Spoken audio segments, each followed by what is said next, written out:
Loser boy falls for a beautiful girl, and one day, he recognizes her pet wandering the street. But just as Truck-kun is about to strike, he jumps in to save them both, instead of getting hit. He tumbles off a cliff only to find himself starting life all over again.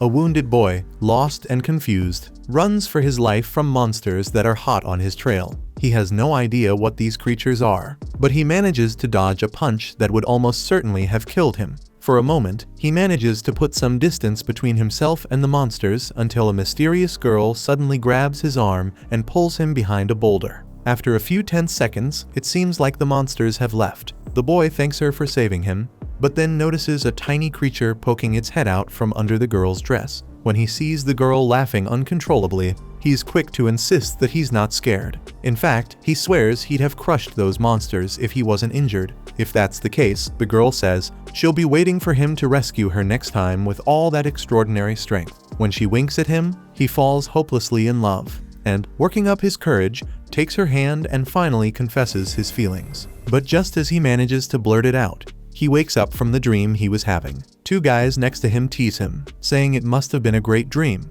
Surrounded by a gang wielding baseball bats, one of them promises the boy will meet his maker for strutting into their turf like he owned the place. Still, the captive boy doesn't seem fazed by any of it. If anything, he just regrets that, for the 1,000th time, he failed to confess his feelings to the girl he loves even if it was only in a dream. The thugs joke that he's taking the phrase, "girl of your dreams," a bit too literally. The boy responds by kicking one of them and declaring, for the record, that she isn't just a dream. Naturally, the goons don't take that well. One of them swings a club at his head, but he manages to dodge and counters with a headbutt to the attacker's chin. After pulling off this stunt, the boy still tied up recites a motto from the Narahira family. Never admit defeat until you're dead. Never admit defeat, not even when you're dead. In other words, Narahira Takeru never loses. Sure enough, the attackers rush him one by one, and even tied up, he manages to hold his own. Some time later, Narahira is seen riding away on a motorcycle, having escaped those losers. He swears to himself that he'll keep his promise forever. He'll find the girl he loves, no matter what. Along the way, he crosses the road and spots the same little creature that belonged to that girl. Instantly, he slams on the brakes, trying to figure out what in the world is happening. When the animal scurries off down the road, he takes off after it. Suddenly, a truck barrels toward the animal, but Narahira leaps in at the last second and saves it only to tumble down the side of the mountain himself. Instead of being seriously hurt, though, he wakes up somewhere completely different, and the girl he'd been talking about is right there in front of him. Grinning from ear to ear, Narahira introduces himself as the guy she once saved, but the girl seems to have no idea who he is. In fact, the two of them are standing on a stage, mid-performance, when her little pet falls out of the sky and lands squarely on Narahira's head, sending him crashing face first into the poor girl's chest, earning a loud scream. In the audience, a green-haired girl bursts out laughing, convinced this must be part of the play, but the blue-haired girl insists that this definitely wasn't in the script. Fed up, she turns to Sei, asking if this wasn't way more fun than those boring dances, and Sei couldn't agree more. Still, since today is a special day, he figures he ought to get things under control. So, he triggers a gadget hidden in his hand, shooting out a rope that ties Narahira to the stage. As much as he admires the chaos this guy brought to the show, it's time to sort things out. Finally, the girl Narahira loves slaps him and tells him to get lost. Kicked out, Narahira finds himself out on the street, mulling over how the girl must hate him now, and trying to figure out a way to turn things around. Up ahead, he spots a little boy munching on a kebab, so Narahira walks over to ask if they sell that at the convenience store. The kid has absolutely no idea what he's talking about. Still unsatisfied, Narahira wanders into some random shop and tries to figure out how to buy anything in this place. The clerk pulls up some kind of interface showing the kingdom's currency, and when Narahira tries to open his banking app on his dead phone, he gets booted out of the store. Frustrated, the outsider asks the first person he sees where they are, and the man replies, "This is Joe 7, on Bojo Lane, Denji Hyankayo." Still baffled, Narahira wanders off to a part of town that feels oddly familiar. Maybe he's gone back in time, or something like that. Lost in thought, he's suddenly snapped back to reality by a public announcement. A wave of black mist is about to hit in 1 minute, and everyone must head to the evacuation gate immediately. Caught off guard, Narahira gets stuck outside the safe zone along with a handful of others, as the mist begins to sweep across the area. Nearby, he sees a child about to be swallowed up by the dark fog. Instinctively, Narahira throws himself over the kid to shield them. As the mist closes in, both Narahira and the child are sucked into what feels like an alternate reality. The kid is completely petrified, just like everyone else around them. Alone now, Narahira tries to figure out if any of these people are still alive, when a massive monster appears and starts destroying the frozen citizens. Despite the creature's size and fury, Narahira doesn't back down. He stands his ground and orders the monster to leave them alone. Drawn by his challenge, the giant blasts him with a devastating attack. Somehow, Narahira survives, though badly wounded. He figures he's not going to die that easily, but just as he's catching his breath, the monster launches another attack.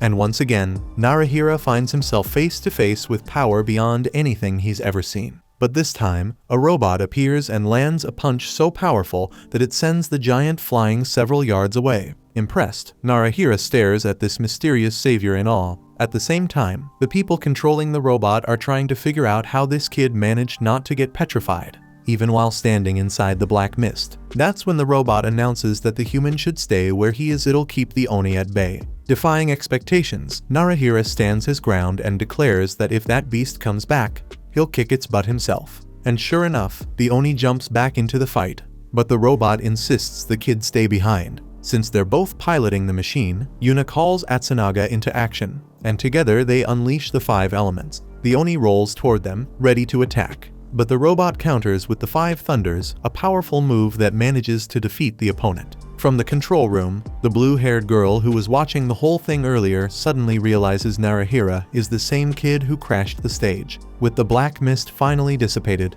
the authorities arrive to tend to the wounded. The 2 robot pilots approach the boy who somehow avoided being petrified, wanting to see if he's alright. Even after being saved, Narahira acts cocky, claiming they only got in the way of the beating he was about to give the giant. This arrogance nearly pushes Yuna over the edge, and she almost lunges at the kid. Atsunaga jumps in to break up the tension before it turns into a real fight. Grabbing Narahira's shoulder, he admits it's wild that the boy was able to walk through the black mist, but that doesn't mean he'd stand a chance against an Oni after all. He's not an onmyoji. Before he can explain what that means, he's called away. Nearby, the girl Narahira had seen turn to stone in his arms is alive and well, and relief spreads across his face as he breaks into a smile. Wandering the streets of Isekai'd, totally confused, young Takeru tries to cheer himself up by recalling a saying from the Narahira family, "Don't think until you've eaten." That's when the girl from his dreams reappears, looking annoyed now that she recognizes him.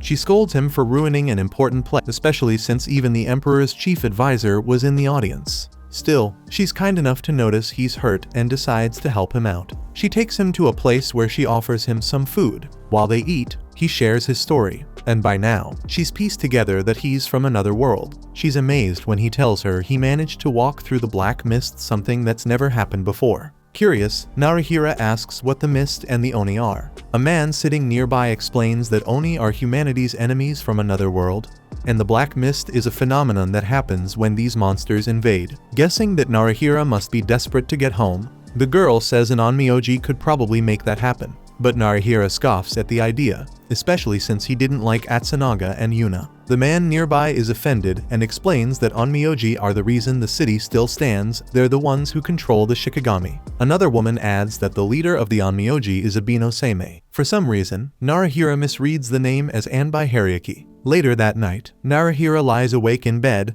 unable to sleep. Outside the house where he's staying, the girl from his dreams dances beneath a beam of light, surrounded by the shadows of night. Thinking it's the perfect moment, he goes outside, claps his hands to praise her performance, and she just smiles, asking if they've met before. Narahira says yes and reminds her that he promised to become stronger so he could protect her. She promises not to forget something that important next time, and finally introduces herself as Tsukamiya. By morning, on the second day of the festival, Narahira is helping out with some chores when he spots the Imperial Advisor's messenger approaching, the same guy who's here because of what happened yesterday. talking to Tsukumiya. The messenger complains about how the show turned into a total disaster when someone crashed the stage. The advisor is furious, claiming the whole thing was unworthy of the grand pandemonium ritual. Now, the advisor wants Tsukumiya to come to the palace and apologize in person. That's when Narahira steps in, confessing that he's the one who ruined the show. The messenger ignores him, insisting that Tsukumiya come along. Narahira tries again to confess, but is stopped once more by Abino Seimei. Narahira calls him Anbai Hariaki, and Seimei laughs, saying lots of people misread his name that way. After detaining Narahira, the chief Onmyoji leans in and reassures Tsukumiya that everything will be fine, and she seems to trust him. Later, as they leave in an air car, the green-haired girl asks Seimei if he minds that the kid is so strange. He just shrugs it off. Suddenly, another black mist alert goes off throughout the city. In 20 seconds, Heian Kaio will be swallowed by darkness once again, because the city's in the middle of the grand pandemonium. The warnings are even slower than usual, and the mist sweeps in, hitting the cloud carriage Tsukumiya is riding in. Seeing his friend in danger, Narahira grabs the first weapon he can find and sprints toward the chaos after all. He did promise he'd save her, no matter what. Inside the mist, Yuna and Atsunaga are holding off the invading Oni. Meanwhile, Narahira navigates the treacherous, otherworldly terrain, searching for his friend, until he finally spots the wrecked vehicle. While the Onmyoji attempt to attack the giant enemy, they're caught off guard by a counterattack. The Oni conjures a series of connected escape gates, allowing it to jump through portals and strike by surprise, a tactic that proves devastating as the Shikigami gets hit again and again, unable to respond. To make matters worse, just as he neared the petrified Tsukumiya, the Oni finished his flurry of attacks with a devastating blast aimed at the robot. The impact was so severe, it damaged the robot's spiritual reactor. In this critical moment, Sei rushed to the control room to check in with Kazuura and find out how the battle was going. Out on the battlefield, the Oni was seconds away from finishing off both the Shikigami and the petrified Tsukumiya for good until, at the very last second, Narahira appeared and struck the monster with his weapon. Everyone was left speechless by the sudden intervention of that kid, who once again had emerged from the black mist, everyone except Sei, who just flashed a sarcastic smile. Feeling more powerful than ever, Narahira tried to keep up the offensive,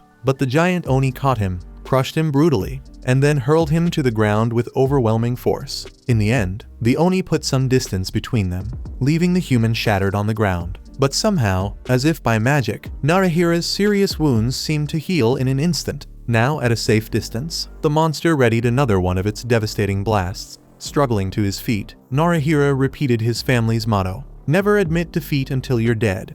Don't admit defeat, even then." With those words in mind, he charged headlong into the path of the Oni's cannon blast and countered its full force with a staggering punch. The moment his fist landed, Narahira transformed. Armored in that unstoppable shell, he delivered a blow that brought the fight to a crushing end. Back in the control room, Sei watched it all unfold with a smile, finally admitting to himself that this kid was something special. Inside the mist, Narahira returned to his original form and breathed a sigh of relief to see his friend still in one piece. But then, the Oni's core rose up from the ground beneath them, and a gate appeared, shattering Tsukumiya. Moments later, another Oni reappeared and drove its claws through Narahira's torso from behind. In the very next scene, the boy wakes up in a panic, right back in the same situation he'd been in when he first arrived in this world.